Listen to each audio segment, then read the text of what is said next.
This is Jordan Tower with JT News. Make sure you smash that like button, smash that subscribe button. Let's get right into the news. Well, this is a story about 50 Cent in the beginning of his career, okay? So he teamed up with Dr. Dre and Eminem after dropping a mixtape on Land Speed Records that sold a lot of units. But it was like, that happened before he even dropped the mixtape. He dropped it really quick at the same time he was signing to Eminem and Dre. So it was a quick lick for some money, right?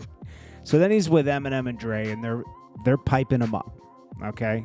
He dropped Wankster and all that, and they had the album pretty much done. They only finished it. They did a couple more songs with Dre, and it was done. And Sha Money was 50's right-hand man at that time. He was the guy who recorded everything. He's an excellent producer, too. You could find him on a lot of production, Core Mega, a bunch of stuff. Sha Money produced records on that album. And at that time, you think about it, there's no money, you know? Like, the only money, 50 Cent got advance money, but he's not splitting that with everybody. And it was time to get paid for the album. So, you know, because it was finished. It was turned in. So Sha Money, he wanted 50 grand for, like, doing, recording on the album, production. Like, you know, of course he's going to get his back end, but, like, you know, on royalties. But 50 Cent said, hey, why don't we work this out? Why don't you take less money? And some producers do this. Some producers take no money, and they take points on the album if they know the album's going to do well. But there was no guarantee. Like, 50 Cent had the biggest buzz at that time, but there was no guarantee he was going to sell 10 million records, right? But even if he only sold 1 million records, right? Even if he only sold 1 million records, that would still be worth, like, a point is a percentage of the album, right? So that's 1%. If he got 1 point, right, that's worth, like, at least 100 grand if he sold 1 million, right? But in this case, 50 Cent ended, and you knew he was going to go, right? This is when records were selling, right? And 50 Cent had the biggest buzz. So, and his mixtape had already done like 150,000 with no promo. It wasn't even supposed to be out, right? It actually got recalled. I think it was called Guess Who's Back. It was one of those things. But anyways, this is crazy. So Sha Money goes, he's like, nah. 50 Cent told him, no, take 30 grand at 1 point. Now, 50 knows the music business at this point. He's already had a deal with Sony. He was signed with Trackmasters. He was under Nas. He has a lot of knowledge at this point. He's been in the game for 4 years trying to make it. 4 or 5 years trying to make it. So Sha Money still goes in and is like, yo, I'll just take the 50 grand. Because, you know, he probably broke at that time. He didn't have a lot of money. That's a lot of money in one check, $50,000, right? And 50 Cent was like, yo, I'll give him 50 grand out of my pocket right now and take the point. Like, you know what I mean? And the lawyer renegotiated and spoke some sense to Sha Money. But, you know, and then they went on, and, you know, 50 Cent got a label deal for G Unit, and Sha Money got put on salary, and eventually they had issues for a lot of reasons. You know, I don't think even though Sha Money was doing a good job, you know, I don't think he ever even though Sha Money's a great person, don't get me wrong, the way 50 talks about Sha Money, he talks like he doesn't know business that well. Like, you know, he was arguing why didn't he, as a percentage of the company, he's just getting a salary and stuff like that.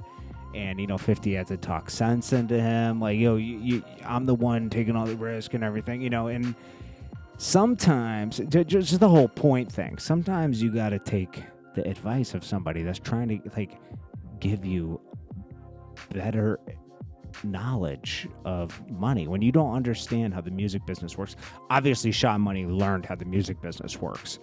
I mean, they had the best label for years, and then he went on to work at I think he worked at Sony. Def Jam. He went on to work at some big label, Epic or something, and he had I think it was Epic, because he had something to do with Bobby Shmurda. He worked at Epic for a while too, and he produced some of 50's best records, to be honest with you.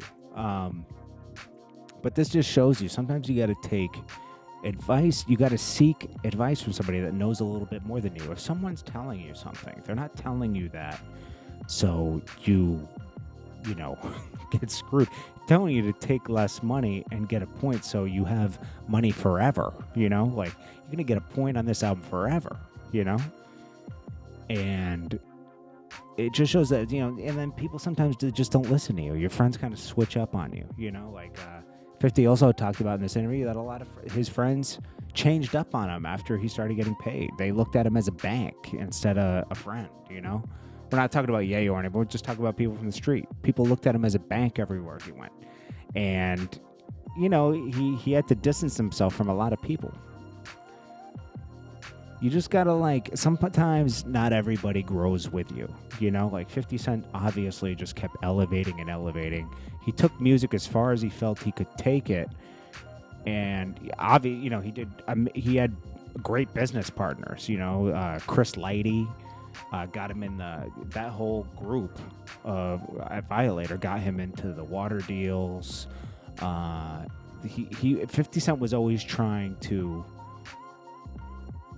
milk everything for everything it was. When they were trying to get him to wear Beats, this is how he had a fallout with Interscope.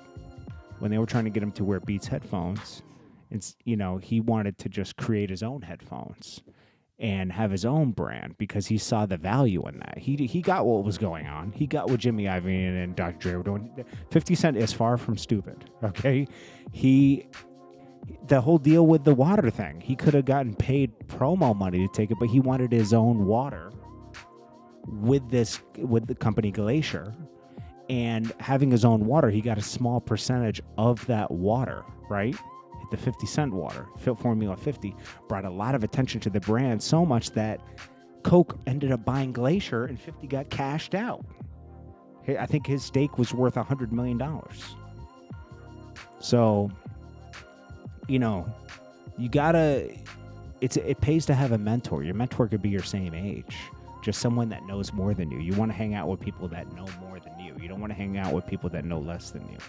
And it was just a good example of sometimes people think they know better than you, or they go for the big. Sometimes it's not worth going for the big piece right up front. Sometimes it's worth it to take some back end, because look how it would have paid off.